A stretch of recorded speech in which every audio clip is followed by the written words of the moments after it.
Mummy जी, मैं ना बाजार जा रही हूँ। वो राखी आ रही है ना, तो दीदी के लिए गिफ्ट्स ले आऊंगी और मुझे भी अपना दो चार सामान लाने थे। तो अगर आपको कुछ मंगाना हो तो बता दो, ले आऊंगी। ठीक है, ऐसा करना, अब तू जा रही है तो मेरी भी राखी ले आना। अब मेरा तो जाना हो नहीं पाएगा, पोस्ट ही कर दूंगी, फिर रेनू भी आएगी। ऐसे में तो कहाँ जाना हो पाएगा मेरा, तो मेरी ले ही आना। मम्मी जी, अगर जाने की इच्छा हो ना तो सब मैनेज हो जाता है, पर अगर किसी की जाने की इच्छा हो ही ना तो फिर क्या ही कह सकते हैं।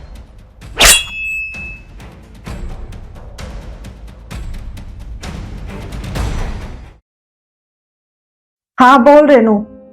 अरे वो मेरा फोन है ना, दूसरे कमरे में रखा था, सुना ही नहीं दिया। बस मम्मी, मैंने तो हालचाल के लिए फोन कर लिया था। और क्या कर रही हो? कुछ नहीं, बैठी थी बस। अब वो खुशी बाजार गई हुई है, पता नहीं कब तक आएगी, 1-1.5 घंटा हो गया गए हुए। मम्मी, मैं ये कहती कि ये खुशी बड़े स्टेटस लगाने लग गई है आजकल, सगे और सौतेले के। आपको पता है, इंसान के दिमाग में जैसा चल रहा होता है ना, वो ऐसा ही स्टेटस लगाना शुरू कर देता है। भगवान जाने इसकी माया, इसके क्या दिमाग में चलती रहती है। अब देखो क्या क्या लेके आएगी। अच्छा ये बताओ, मेरे लिए लेने गई है क्या कुछ? हाँ, कह तो रही थी कि दीदी के लिए सामान लेने जा रही हूँ। अब देखो। अरे तो मैं कौन सी उसकी अकेली नंद हूँ, वो पूनम भी तो है।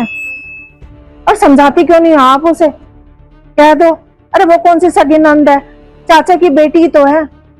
पर देख लो, मुझसे ज्यादा ना उससे बात करेगी, उसी को फोन करेगी। मेरे से तो ये भी नहीं है कि फोन करके हालचाल भी पूछ लूं। पता नहीं ऐसा क्या खिला दिया है। आपको पता नहीं है, पिछली राखी पे भी कितना कलेश हो गया था उसकी वजह से। सारे त्योहार का सत्यानाश हो गया था मेरे। आपको तो ना उसे बुलाना ही नहीं चाहिए। छुड़वा क्यों नहीं देती उसकी राखी? और सगा भाई है ना उसका, उसको बांध लेगी राखी। जरूरी है साहिल को ही बांधनी? पर वो है ना पैसों की लालची। पता है मम्मी, पैसों के मारे राखी बांधती है, कोई प्यार व्यार नहीं है उसका। और साहिल भी ये नहीं है कि उसको कम दे दे मेरे को ज्यादा, नहीं, वो भी बराबर के ही पैसे देगा दोनों को। अरे मैंने तो इतनी बार समझा ली, पर तुझे तो पता है ना अपने भाई की। सुना नहीं था क्या क्या बोल दिया था उसने? हाँ पता है, मेरी राखी की भी मना कर दी थी। कहने लगा अगर पूनम दीदी राखी नहीं बांधेगी तो मैं आपको भी बांधने नहीं दूंगा। और हाँ, इस राखी पे ना बढ़िया सी साड़ी देना आप। पिछली बार तो ऐसे ही दे दी थी आपने। और हाँ, खुशी और साहिल को बोल देना इस राखी पे मुझे ओवन चाहिए। मेरा ओवन है ना थोड़ा खराब हो गया है, वो कभी चल जाता है कभी नहीं चलता। हाँ, नया ले लूंगी इस बार, कह देना आप उनको। हाँ हाँ, जो तुझे चाहिए ना वो तू बोल देना उसको। जो चाहिएगा ना मिल जाएगा तुझे। पर एक बात का ध्यान रखना, टाइम से आ जाना, कभी लेट कर दे। हाँ हाँ ठीक है मम्मी, आ जाऊंगी टाइम से। आप अपना ध्यान रखना। ठीक है बेटा।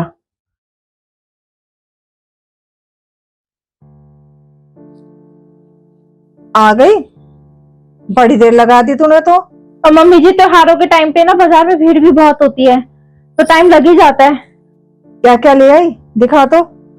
हाँ हाँ मम्मी जी, अभी दिखाती हूँ। मैं पानी पी लूं फिर दिखाती हूँ आपको।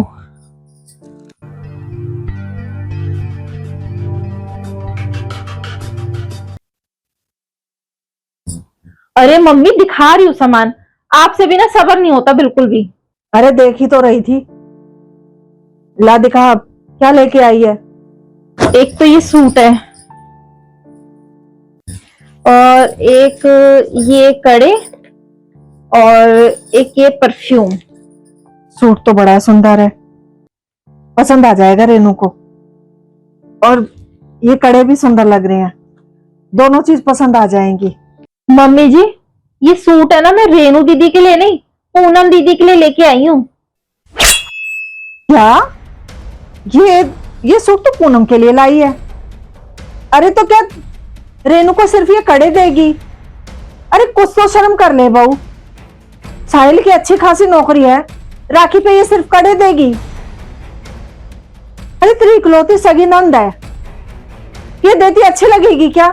और ये कड़े भी ना मम्मी जी, मैं अपनी भाभी के लिए लाई हूँ, रेनू दीदी के लिए नहीं लेके आई। तो फिर तू बाजार से रेनू के लिए कुछ लाई भी है या नहीं?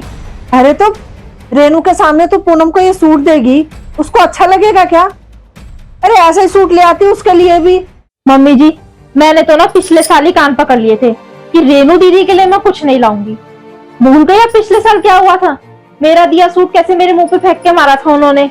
और हाँ मम्मी जी, एक बात और बताऊं मैं आपको, मैं कितनी बार रेनू दीदी के लिए सामान लेकर आई हूँ ये सोचकर कि रेनू दीदी खुश हो जाएंगी, लेकिन वो उन्हें तो मेरे हर सामान में कमी नजर आती है। मेरा हर सामान वो मुझे कमी निकालकर वापस लौटा देती हैं। तो जब उन्हें मेरा लाया सामान पसंद ही नहीं आता तो मैं क्यों लाऊं उनके लिए सामान। अब तो ना मम्मी जी, मेरे को ना रेनू दीदी के आने पे ना खुशी भी नहीं होती। बस यही डर लगा रहता है कि अब अगर वो आई तो पता नहीं कौन सी बात पे घर में लड़ाई करवा के जाएंगी। उन्हें कुछ नहीं मिलता तो मेरे बनाए खाने में कमी निकालने लग जाएंगी, और कुछ नहीं तो घर की साफ सफाई को लेकर मुझे सुनाने लग जाएंगी, जैसे कि वो अपने घर को तो बहुत साफ सुथरा रखती है। आपने तो देखा ही हुआ है उनका घर कैसा रहता है। और कुछ नहीं तो मेरे पहनावे को लेकर मुझे सुनाती हैं। अरे जब उन्हें मेरा पहनावा पसंद ही नहीं आता तो क्यों मेरे कपड़ों की रीस करती हैं वो, कि खुशी की ये साड़ी तो बहुत सुंदर लग रही है, खुशी का ये सूट तो बहुत सुंदर लग रहा है। और मेरे से मेरे जो उन्हें मेरे सूट साड़ी पसंद आते हैं ना, मुझसे मांग लेती हैं, चाहे मेरा मन हो देने का चाहे ना हो। एक तो मेरी ड्रेसिंग टेबल में से सामान ले लेती है बिना पूछे, ऊपर से नाक मुंह भी सुकोड़ती हैं। अरे जब इतनी पैसे वाली बनती हैं तो क्यों नहीं खरीद लेती अपना सामान।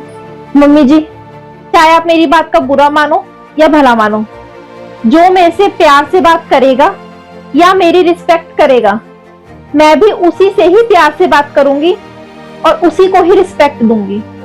हाँ मेरी नंद है, मेरा रिश्ता है उनसे, मैं वो रिश्ता निभाऊंगी। और अब पूनम दीदी की कहती हो ना, हाँ मैं उनकी दिल से रिस्पेक्ट करती हूँ। पता है क्यों? क्योंकि वो जब भी आती है ना, वो मेरे लिए कुछ ना कुछ लेकर आती हैं, वो भी मेरी पसंद का। उन्हें मेरी सारी फेवरेट चीजों का पता है, मेरे को कौन सा फ्रूट अच्छा लगता है, मेरे को कौन सी मिठाई अच्छी लगती है, यहाँ तक कि मेरा फेवरेट कलर कौन सा है, ये तक उन्हें पता है। और रेनू दीदी, उन्हें तो कोई फर्क ही नहीं पड़ता मेरी पसंद नापसंद का। हाँ रेनू दीदी को ये पूरा पता होता है कि उन्हें मुझसे क्या मांगना है।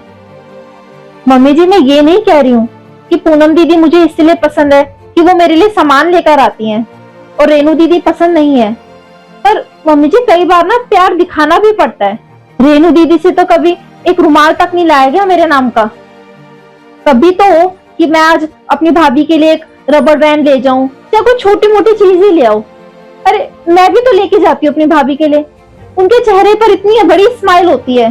पर हमारी रेनू दीदी को तो सिर्फ सामान लेना आता है भाभी से, सामान में कमी निकालना आता है, नाक मुंह सुकोड़ना आता है, ज्ञान देना आता है, बस और कुछ नहीं। मम्मी जी, अगर रिश्तों में दोनों तरफ से प्यार हो ना तो रिश्तों की खूबसूरती बढ़ती है, ना तो सिर्फ वो समझौते वाले ही रिश्ते रह जाते हैं। आप पूनम दीदी से चिढ़ती हो क्यों? क्योंकि वो मेरी सगी नंद नहीं है। मैं रेनू दीदी से ज्यादा उन्हें प्यार करती हूँ। मम्मी जी, अगर आप और रेनू दीदी पूनम दीदी से चिढ़ने की बजाय उनसे ये सीखती ना कि रिश्ते प्यार से कैसे निपटते हैं तो ज्यादा अच्छा होता। पता है मम्मी जी, पूनम दीदी मेरे से हमेशा आपकी तारीफ करती हैं, पर आप और रेनू दीदी दोनों उनकी बुराइयां ही करती हो। और आप क्या क्या बोलती हो उनके बारे में वो आपको बेहतर पता है, मुझे अच्छे से पता है।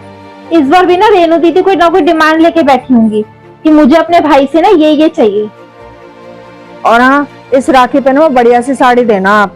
इस राखी पे मुझे ओवन चाहिए, मेरा ओवन है ना थोड़ा खराब हो गया है, वो कभी चल जाता है कभी नहीं चलता। हाँ, नया ले लूंगी इस बार, कह देना आप उनको। रेनू दीदी के लिए ना ये राखी का त्योहार भाई बहन के प्यार का त्योहार नहीं है, उनके लिए बस ये है कि मेरे भाई भाभी से मुझे क्या क्या लेना है। अगर तो भाई भाभी ने दे दिया तो वो अच्छे हैं, ना तो उनसे बुरा तो कोई है ही नहीं। है या नहीं मम्मी जी? मैं गलत हूं तो बोलो। मम्मी जी, कई बार है ना सगे रिश्ते भी इतने अच्छे नहीं निपते जितने पराये निभ जाते हैं।